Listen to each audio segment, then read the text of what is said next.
Hello दोस्तों, मैं आपके साथ आज फिर से सोनू सिंह। चलिए दोस्तों, आज पढ़ते हैं भारत की भू आकृति के बारे में। अगर आपको मेरा वीडियो अच्छा लगे तो लाइक करें, शेयर करें, सब्सक्राइब करें और एक बार वीडियो को पूरा जरूर देखें, ठीक है। चलिए, ये दोस्तों आपका इंडिया, भारत, इधर है आपके PoK,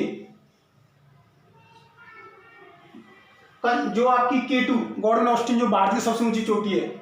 LAC, line of control, यहाँ LAC, ये LOC है, ये LAC है, लाइन ऑफ एक्चुअल कंट्रोल और लाइन ऑफ कंट्रोल, ठीक है। ये आपके पाकिस्तान में यहाँ पे K2 चोटी है। कौन सी है? K2 गॉर्डन ऑस्टिन, जो भारत की सबसे ऊंची चोटी है, जो K2, ठीक है। आपका जो हिमालय है वो इस तरीके से हिमालय की जो लंबाई है वो इस तरीके से है, ठीक है।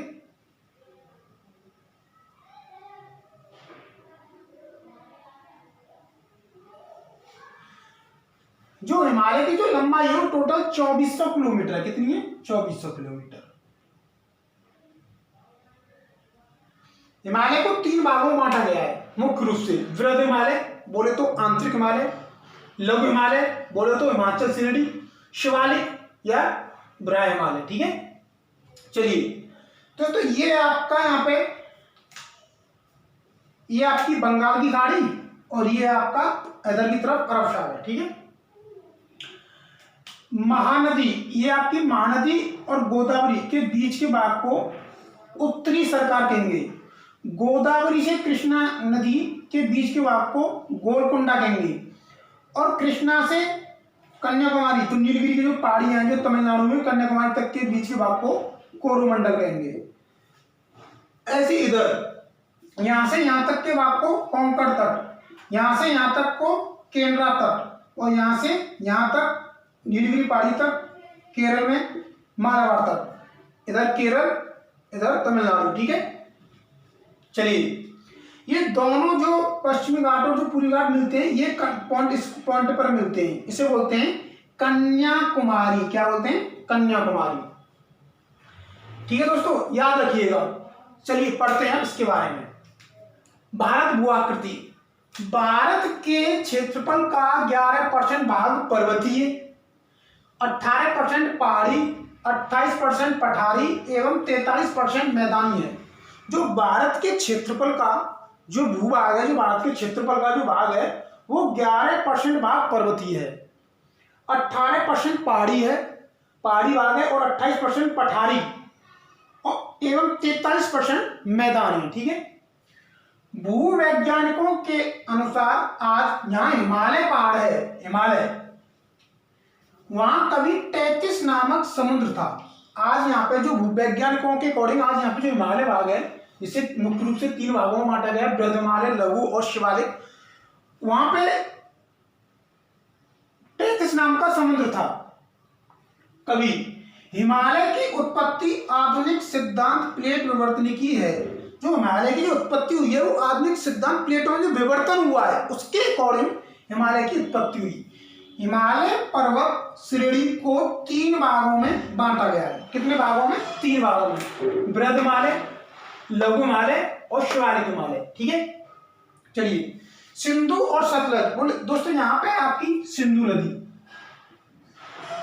सिंधु से सतलज, सिंधु और सतलज, ये हो गया आपकी सतलज। सिंधु से सतलज के बीच का जो हिमालय क्षेत्र है उसे पंजाब हिमालय कहेंगे। क्या कहेंगे? पंजाब हिमालय, जिसकी लंबाई 560 किलोमीटर है। कितनी है? 560 किलोमीटर।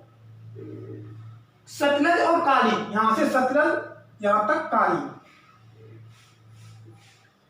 सतलज और काली के बीच के हिमालय को कुमायूं हिमालय कहेंगे। इसकी लंबाई है दोस्तों 320 किलोमीटर।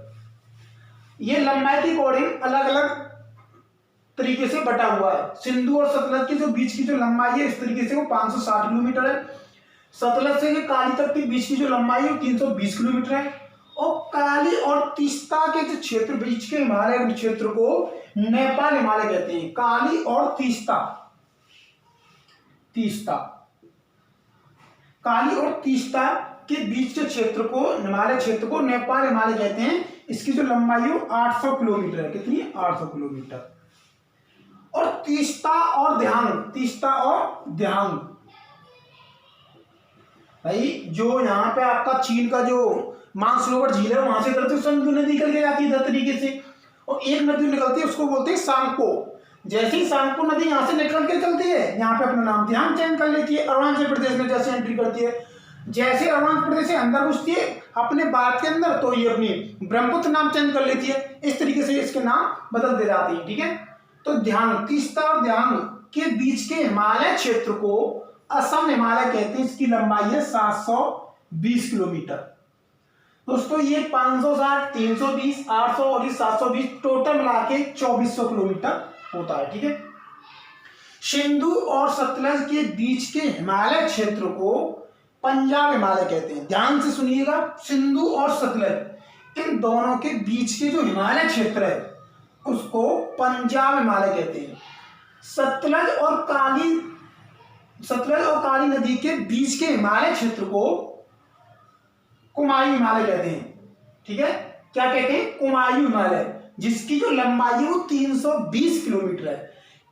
ठीक है, सतलज और काली और तीस्ता के हिमालय क्षेत्र को नेपाल हिमालय कहते हैं। क्या कहते हैं? नेपाल, जिसकी जो लंबाई है 800 किलोमीटर है। और तीस्ता और ध्यान के बीच के हिमालय क्षेत्र को असम हिमालय कहते हैं। क्या कहते हैं? असम, जिसकी लंबाई 720 किलोमीटर है। ठीक है, चलिए दोस्तों, आपको पता ही है यहाँ सिक्किम बोले तो इसकी जो सबसे, भारत की जो वर्तमान में सबसे ऊंची चोटी है वो कंचनजंगा है। आपसे पूछा जाए कि भारत की सबसे ऊंची चोटी कौन सी है, तो आप कहोगे K2 गॉर्डन ऑस्ट्रेल बोले, जो पाकिस्तान में, जो भारत में स्थित है, लेकिन अब ये पाकिस्तान के अधिकार में है। लेकिन वर्तमान भारत में भारत की सबसे ऊंची चोटी पूछी जाए तो आप कहोगे कंचनजंगा, जो नेपाल और सिक्किम के बॉर्डर पर कंचनजंगा, भारत की सबसे ऊंची चोटी कंचनजंगा है। ठीक है, फिर दोबारा एक बार बता रहा हूं दोस्तों, यहाँ कृष्णा नदी और ये आपकी नीलगिरी बोले तो कन्याकुमारी के बीच का जो क्षेत्र उसे कोरोमंडल, ये 3 भागों में अलग बटा हुआ है। इसके 3 भाग अलग हुए दोस्तों। इधर है ये बंगाल की खाड़ी, इसमें जो 204 द्वीप हैं। टोटल जो द्वीपों की संख्या है वो 247 है। तो अरब सागर में कितने हो गए? 43 द्वीप। कितने? 43। ठीक है, तो मैंने आपको ये बताया सिंधु और सतलज के बीच का जो हिमालय क्षेत्र है उसे पंजाब हिमालय कहते हैं, जिसकी लंबाई है वो 560 किलोमीटर है।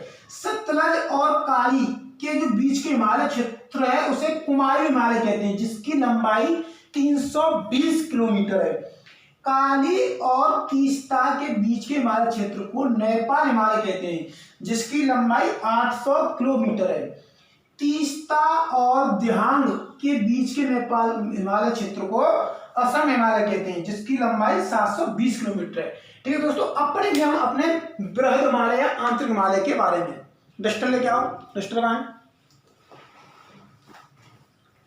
दोस्तों? अब पढ़ते हैं बृहद हिमालय या आंतरिक हिमालय के बीच बारे में। ठीक है, सबसे पहले ये तो मैंने आपको इस तरीके से, जो हिमालय की जो लंबाई वो 2400 किलोमीटर है, लेकिन इस तरीके से जो बटा हुआ है हमारा हिमालय, जो 1, 2, 3, 4 भागों में बटा हुआ है, वो आपका इस तरीके से बटा हुआ है। ठीक है दोस्तों, अब पढ़ते हैं, सबसे पहले पढ़ेंगे बृहद हिमालय में। किसके बारे में? बृहद हिमालय।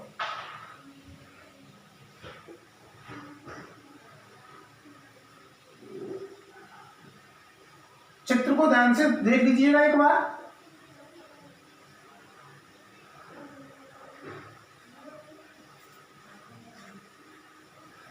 अब मैं आपको बताऊंगा कि कौन सी चोटी कहां पे है, बृहद हिमालय की चोटी कौन सी है। आप बृहद हिमालय, फिर प्रायद्वीपीय हिमालय के बारे में पढ़ेंगे, अरावली वरावली उसके बारे में सब। ठीक है,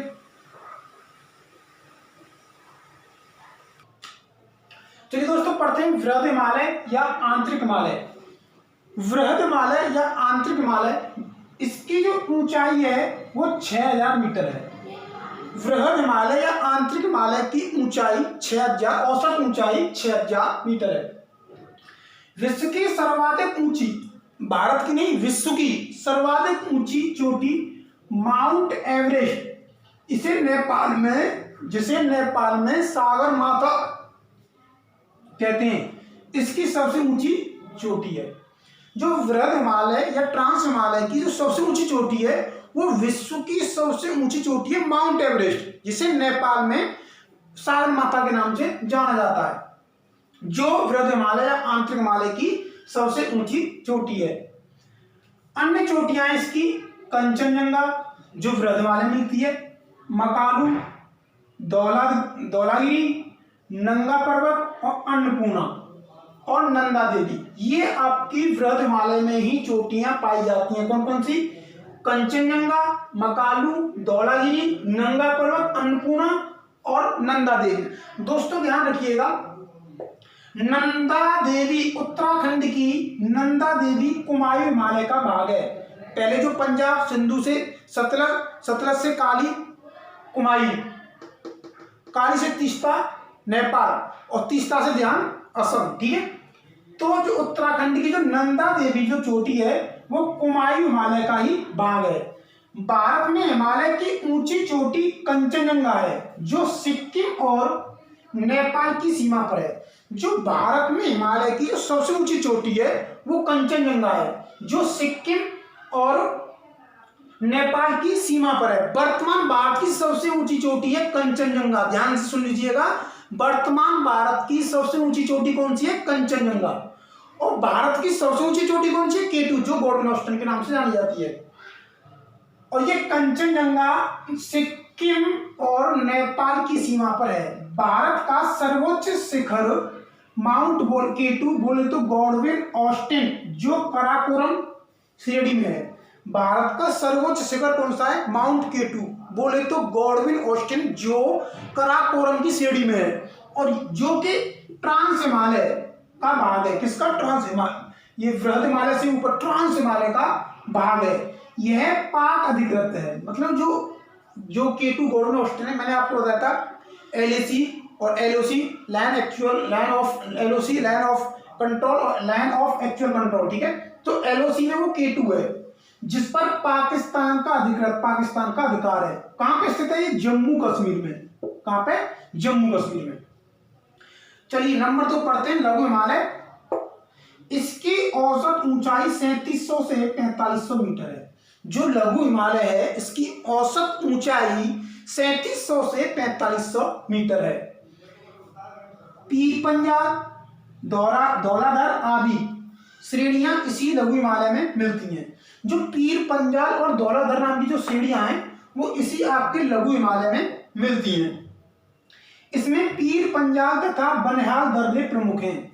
जो आपका लघु हिमालय है इसमें पीर पंजाल तथा बनिहाल दर्रा ये प्रमुख हैं, ठीक है। और बनिहाल दर्रे से आपको बताया था मैंने, जवाहर सुरंग निकलती है, ठीक है। जो जम्मू कश्मीर, काठमांडू, कांगड़ा और कुल्लू घाटियां आपके लघु हिमालय में है। कश्मीर, काठमांडू, कांगड़ा और जो कुल्लू घाटियां हैं वो आपकी लघु हिमालय में ही मिलती हैं। चलिए नंबर 3 पढ़ते हैं, शिवालिक या बाह्य हिमालय। शिवालिक या बाह्य हिमालय, यह हिमालय की सबसे दक्षिणी श्रेणी में है। जो आपका शिवालिक या बाह्य हिमालय है यह हिमालय की सबसे दक्षिणी श्रेणी में है। कहां पे? दक्षिणी श्रेणी में, जिसकी औसत ऊंचाई 600 से 1500 मीटर है। जो शिवालिक या बाह्य हिमालय इसकी जो औसत ऊंचाई है वो 600 से 1500 मीटर है। इसमें मिट्टी और कंकड़ के बने मैदान मिलते हैं। शिवालिक या बाह्य हिमालय में मिट्टी और कंकड़ के बने हुए मैदान मिलते हैं। किस हिमालय में? शिवालिक में।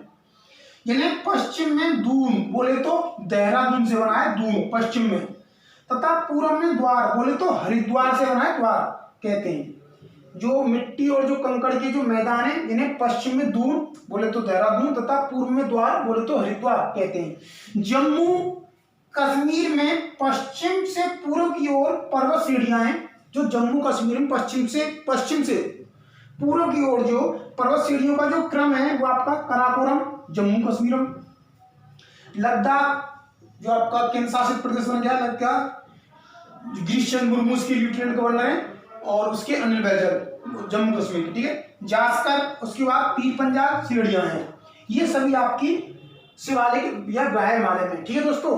मैंने हिमालय से जितनी भी जानकारी थी वो इकट्ठा करके आपको समझाई। अब पढ़ेंगे दोस्तों प्रायद्वीप हिमालय के बारे में। अगर आपको मेरी वीडियो अच्छी लगी है तो लाइक करें, शेयर करें, सब्सक्राइब करें। जय हिंद।